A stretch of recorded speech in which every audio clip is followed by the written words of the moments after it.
Hai, gue Pita. Sejak tahun 2016, gue sudah menjadi seorang pengejar FIRE. FIRE singkatan dari Financial Independence Retire Early. Dan ini merupakan lifestyle di mana seseorang berusaha mencapai target angka financial independence yang didefinisikan memiliki nilai aset setara 25 kali dari biaya hidup tahunan. Setelah angka tersebut tercapai, apabila si pengejar FIRE itu bisa menginvestasikan asetnya dengan hasil return minimal 7-8% satu tahun, maka ia bisa hidup dengan menarik hanya 3-4% dari hasil return tersebut setahun selamanya tanpa harus takut kehabisan uang. Dengan catatan inflasi di tempat dia tinggal adalah berkisar antara 4-5%. Dengan mencapai angka finansial independence tersebut, maka seseorang akan memiliki kebebasan dari keharusan bekerja demi memenuhi kebutuhan biaya hidup. Mereka bisa pensiun atau beralih melakukan pekerjaan yang lebih sesuai dengan passion atau aspirasinya tanpa perlu lagi harus khawatir mengenai uang hidup. Nah, angka target financial independence ini berbeda untuk setiap individu atau keluarga pengejar FIRE. Karena mereka sendiri yang tahu berapa banyak biaya yang dibutuhkan untuk hidup setelah mereka pensiun.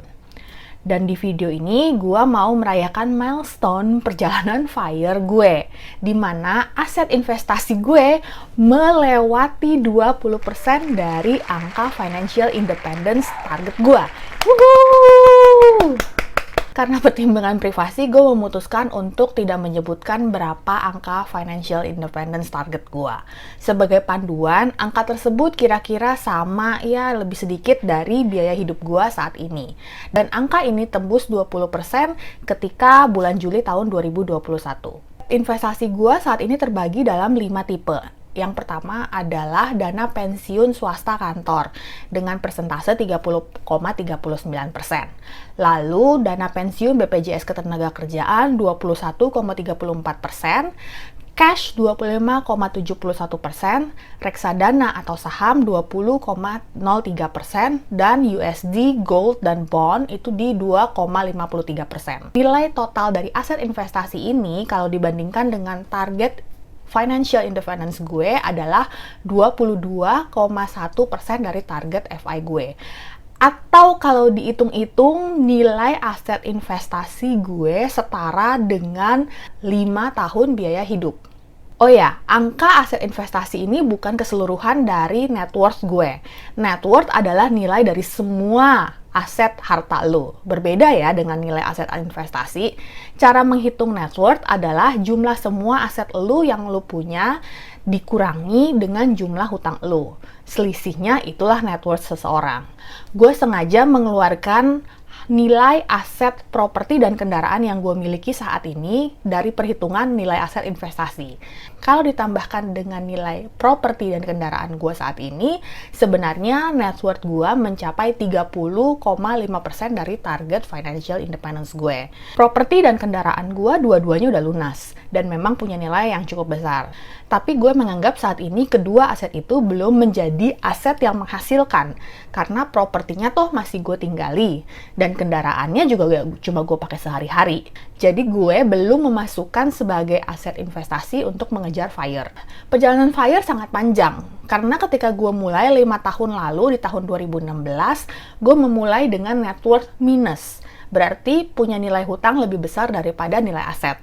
Dan gue sendiri baru berhasil keluar dari personal issue. Dan butuh 2 tahun, hampir 3 tahun buat gue mengumpulkan uang untuk membeli properti pertama gue yang nggak gue masukkan dalam perhitungan aset FI ini juga. Baru setelah tahun 2019, setelah gue selesai membeli properti pertama dan memiliki net worth positif, gue mulai fokus mengejar angka FI gue. Memang tidak semua orang yang menonton video gue adalah pengejar FIRE. Tapi kalau boleh berbagi, ini yang gue pelajari setelah 5 tahun mengejar FIRE dan melewati 20% target financial independence. Pertama, seneng tapi belum selesai karena masih harus menyelesaikan 80% sisa target gue di tahun 2029. Semangat! Kedua, Sampai sekarang tidak ada perubahan dalam gaya hidup gue. Masih pekerjaan di bidang yang sama, belum punya penghasilan ratusan juta sebulan juga, masih gaya hidup yang sama juga. Kalau ada yang mau gue ubah, lebih di strategi sebaran 5 tipe aset investasi. Idealnya kita harus selalu melakukan diversifikasi investasi untuk berjaga-jaga dari resiko. Diversifikasi ideal gua adalah tidak ada satu tipe investasi yang perbandingannya melebihi 20% dari total aset. Sementara kalau dilihat gua berat di aset dana pensiun 30% dan 21%, serta cash, deposito, dan high yield savings. Untuk berikutnya, gue akan meningkatkan rasio aset di bond serta menyiapkan strategi berinvestasi di real estate. Rencananya membeli properti kedua di tahun 2023. Yang ketiga, rasa percaya diri. Bisa melewati 20% menunjukkan bahwa strategi mengejar FIRE gue mulai menunjukkan hasil. Gue jadi percaya diri bahwa kalau tetap konsisten dan percaya apa yang gue lakukan, kerja keras itu akan berbuah. Selain itu, ketika gue sadar bahwa gue punya nilai aset investasi setara 5 tahun biaya hidup, gue dengan sendirinya merasa lebih percaya diri.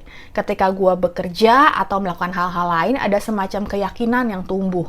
Gue jadi berani untuk push boundaries, berani mencoba hal-hal baru, berani mengangkat suara dan menantang hal-hal yang gue rasa perlu dipertanyakan. Karena gue tahu kalau ada apa-apa, dan misalnya gue kehilangan pekerjaan saat ini, keluarga gue akan baik-baik saja.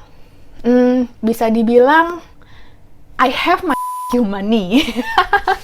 Keempat, jadi lebih bisa melihat segala sesuatu di luar lingkup kecil diri sendiri. Ketika gue masih harus bekerja paycheck to paycheck, gue sibuk memastikan bahwa semua tagihan dan kebutuhan hidup bisa terpenuhi. Sehingga akhirnya cuma bisa memikirkan mi. Belajar mengendalikan keuangan membuat gue secara khusus bisa membudgetkan dana setiap bulan buat giving untuk orang lain yang bukan cuma soal gue atau keluarga gue saja. Dan itu terus terang membuka mata gue terhadap apa yang bisa gue lakukan untuk orang lain. Kelima, dan yang paling penting, cara pandang gue mengenai uang pun berubah. Kalau ketika masih hidup paycheck to paycheck, gue selalu beranggapan bahwa kalau ada masalah, solusinya ya uang. Well, memang uang itu adalah alat yang sangat berguna. Alat yang bisa membangun kesejahteraan, memenuhi kebutuhan, menolong orang di sekitar, melakukan perubahan-perubahan. Tapi sekarang gue belajar bahwa uang bukan satu-satunya solusi dari masalah. Anggaplah seperti alat pertukangan, misalnya bor atau palu. Tidak semua barang rusak bisa diperbaiki dengan bor atau palu saja. Lo butuh obeng, paku, tang, dan lain-lain. Nah, uang itu cuma satu alat, dan tidak semua masalah dalam hidup bisa diselesaikan dengan uang. Contohnya, ketika awal tahun ini keluarga kami mengalami emergency COVID. Memang punya uang sangat membantu memenuhi kebutuhan selama masa darurat. Tapi tidak hanya uang yang memecahkan masalah kami. Ada family, teman, orang-orang yang bahkan gue nggak kenal dan nggak pernah lihat mukanya, mereka membantu mencarikan rumah sakit, obat, tempat isolasi, dan hal-hal yang tidak bisa didapatkan dengan uang saja. Dengan dukungan banyak orang yang peduli, akhirnya kami bisa melewati masa emergency tersebut. Dan gue sangat bersyukur, karena gue tahu di luar sana ada banyak orang yang kisahnya tidak happy ending seperti kisah keluarga kami. Jadi, bijaklah mengatur uang, tapi jangan hanya terobsesi pada uang saja. Malah akhirnya curhat. Dimanapun lu berada dalam perjalanan financial lu, semangat! Perjalanan 1000 mil dimulai dengan satu langkah. Ingat, it's not about how much you make, it's about how you manage your money. Salam!